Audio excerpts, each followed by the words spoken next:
a Philistine, you understand? Yeah, I was just a Philistine, and James used to come up to when it was the ice cream shop. This here, man. Let me tell you something. Come up here. Let me tell you all about the time. Do you know that whole family? Do you know there's only 2 brothers left?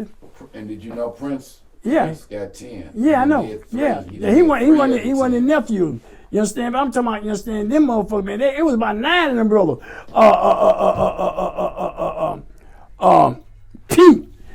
Pete, all of them, man, all of them was pimping. And them brothers was pimping across country. Vegas, California, New York.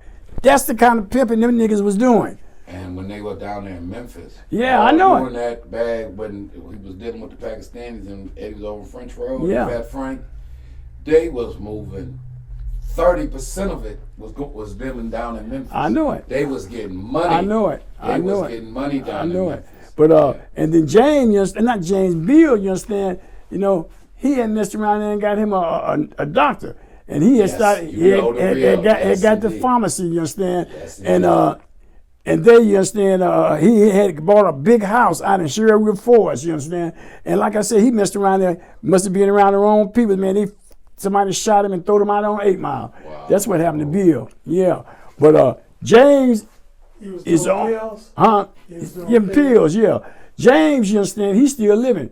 And and the other brother, the oldest one, Doug, you know, he always been in business. You know, he done had limousine service and Burger King. I'm the whole family, man. I'm not talking about, but it's just so sad, man. Just about all of them did, man. You know, like I say, that's just life, man. That's just life. And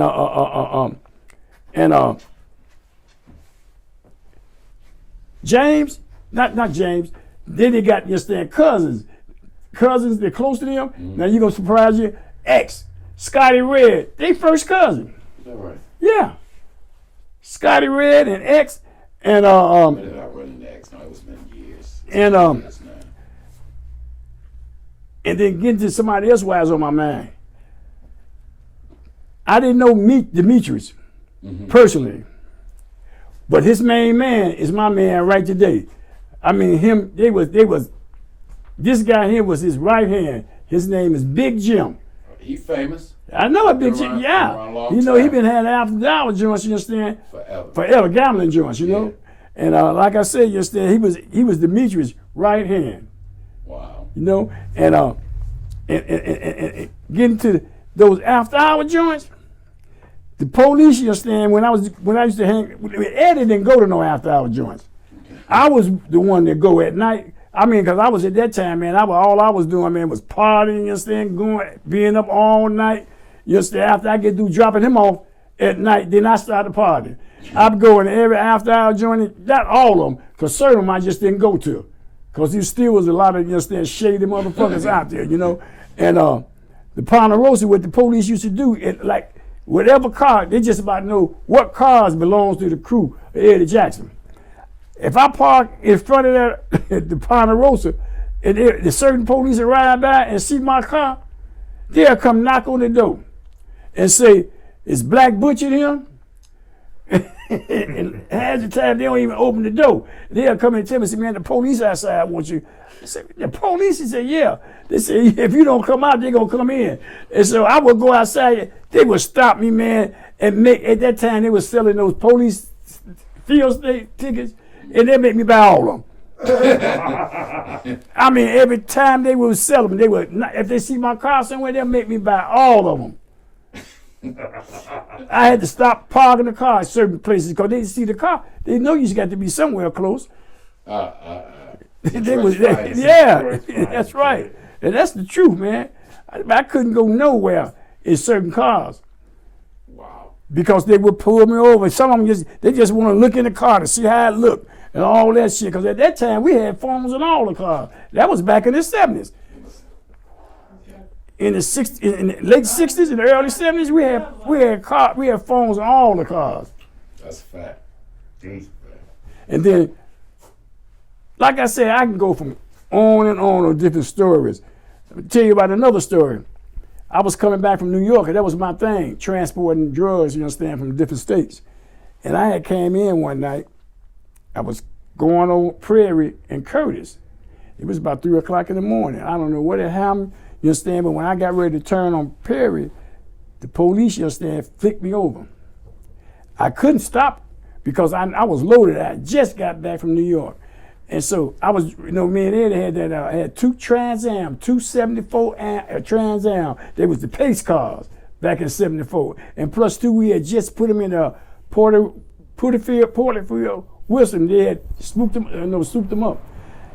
They got behind me, man, and I just went to try to get away from them, which I did get away from them. I called Eddie and told him what was going on. So what he did yesterday, I don't know where it was when I called it, but he told me, you understand, where I was trying to go. I told him I was trying to make it to Toledo, you understand, and it was about 3 or 4 o'clock in the morning, and I had to be going at least about 180 miles an hour, and I had the whole freeway to myself that time of night.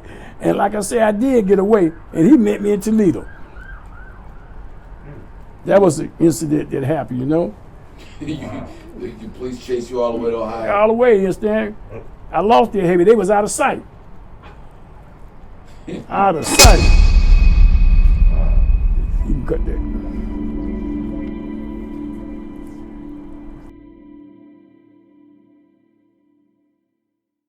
What's up, family? It's your man, Courtney Robert Brown Jr. Here in Dakar, Senegal. Yes, Big Boss is still in West Africa. We're going to be here for a few more days. And we're having an awesome time here, family. So, you know, we're hooking up with the brothers here at the Made in Africa Project. Just had a real positive meeting with the brother who owns a nightclub over here called Dream. He's doing some thing in the film industry, got some studios. Atlantic Ocean right there. 2021, you know, look forward to some of Big Boss's first projects coming out of the motherland. So we are very excited about that. So anyway, you know, guys, with all that's been going on this year in 2020, we didn't really get a chance to do the 10-year anniversary that we wanted to do for this project, which is what started the whole thing, the whole reason why there's even a YouTube channel and why there was the award-winning documentary Motown Mafia. And all that came with that, and before all of this, the Kingpin's Kid Radio, and now Eddie Jr.'s channel. But this whole thing began 10 years ago. So this is the 10th anniversary of when this project began. It began with this book, Motown Mafia, Memoirs of the Kingpin's Kid. And so I know a lot, I know a lot of you guys, family, you actually know of me or Eddie Jr. or my old man or Fat Man's Legend, and you know it through YouTube. Some of you may have seen the documentary, which by the way is available at BigBossFilmworks.com or on Amazon Prime, Tubi TV, or most of your streaming platforms. You can still get the award-winning documentary Motown Mafia. And it all began with this book. Shout out to Lou Stevens, my partner. You never see much of him because he's usually behind the camera, but he has been the backbone of Big Boss Filmworks since we started this thing. So shout out to you, Brother Lou. But so as I was saying though, if you don't know how, the fact that why me and Eddie have been friends for, you know, all of our lives, Eddie Jr., how his dad and my dad have been friends for all of their lives. The real story on how Eddie Jackson Sr., the Fat Man himself, how he started and built that $1 million empire. You know, we've attempted to unpack it, but if you really want the story, the in-detailed story, you know, give the book a shout. It's also available on Kindle. It's also a history lesson, you know, like in chapter 1, let's just say in the beginning, you know, you get the whole background in chapter 1 of where Detroit was at in the 50s and 60s, the real story with Black Bottom. A feel of what Detroit was like in 1971, where the Detroit Tigers were doing, what the Pistons were doing, what was going on with the race relations in the city. And then the fact that was the year that would change the course of the Fat Man's organization and everything. That was the year where he met the Gambino crime family. That was also the year where they had the raid on Hubble, which is still, I believe, standing the largest raid in narcotics history in the city of Detroit. So a lot of history, you know, in this book. And I just wanted to give a shout out. Who else? Michelle Moore, the Essence award-winning author, Hood Books, Say You Promise Enterprises, Say You Promise Publishing. Shout out to Michelle. She brought this home. You go, family. I'm I'm not an author, so I put together the manuscript. Michelle Moore brought this project home. Anita Flanagan, the editor, Lou's auntie, again. So shout out 10-year anniversary to the book and all the people who played a part in this thing, and it's just really cool, man. And now, if you told us 10 years ago I might have said, yeah, I'll be in West Africa, but if you said 10 years ago, Courtney, you're gonna have a book road, and then the follow-up book, which we'll talk about a little bit later, not the follow-up to this. Here's the follow-up, Motown Mafia, Big Man on Campus. But then, we did come out with another book called Get Your Mind Right, Get Your Money Right, Getting Off Zero. And just where the idea started, man. People have been telling me my whole life that I had lived an interesting life and stuff I had seen. Working for my father, just growing up next to Eddie Jackson, seeing their whole rise, fall, and rise again, and now to be over here in Africa, expanding this Filmworks thing and this content creation to the motherland, hooking up with some brothers. It's just a blessing, man. So we look forward. Want to say thank you again, though. If you don't know, not got the full in-depth story. 10-year anniversary, Motown Mafia, Memoirs of a Kingpin's Kid. Check it out. You can get it from our website, BigBossFilmworks.com. You can definitely get it from Amazon. And if you have not seen the award-winning documentary that followed up on that, you can definitely check that out on Amazon Prime. So, and Tubi TV, again, all the other ones. And the brothers here are taking good care of us in Senegal. So, a good look, good shout out. Oh yeah, and with the 10-year anniversary, shout out to my man Al Prophet, what he's doing with American Dope out there. Al has been very integral and just been a great assistance. We caught up with Al right when the book was coming out, and he's gone on to do some really big things. And yeah, shout out to Al Prophet, shout out to Cavario, shout out to what they're doing over at American Dope. It's all good. So I ain't gonna hold you guys up, but again, Big Boss Filmworks live, Dakar, Senegal, West Africa, 10-year anniversary book, Kingpin's Kid, Memoirs of a Kingpin's Kid, Motown Mafia. Thank you all. Appreciate the support. Love you guys. Holla at you, man. Peace.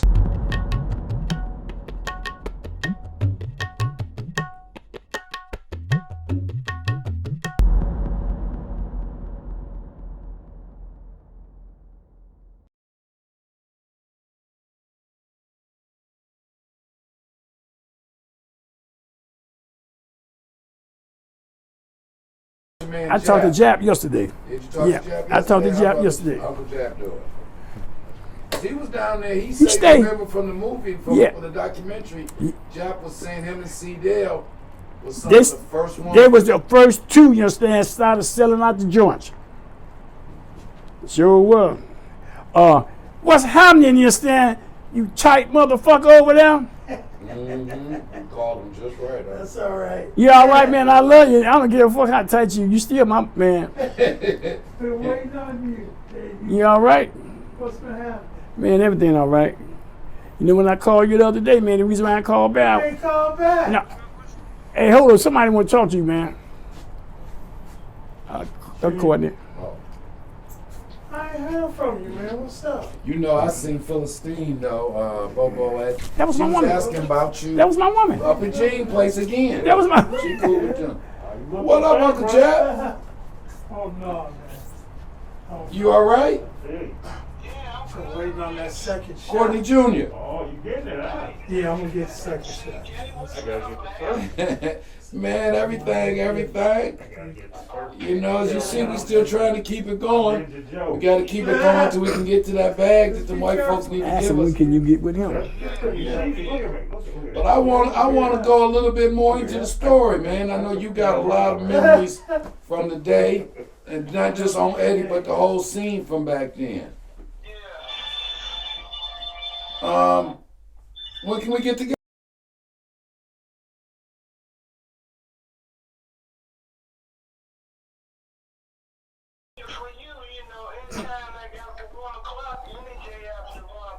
You on the west side?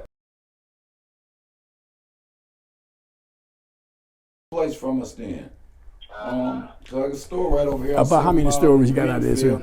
I don't know, 4 or 5. So, About 4 or 5? so far, yeah. Mm-hmm.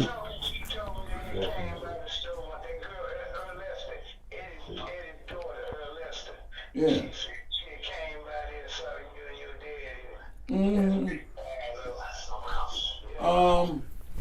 Let's try to do something this weekend, Jab.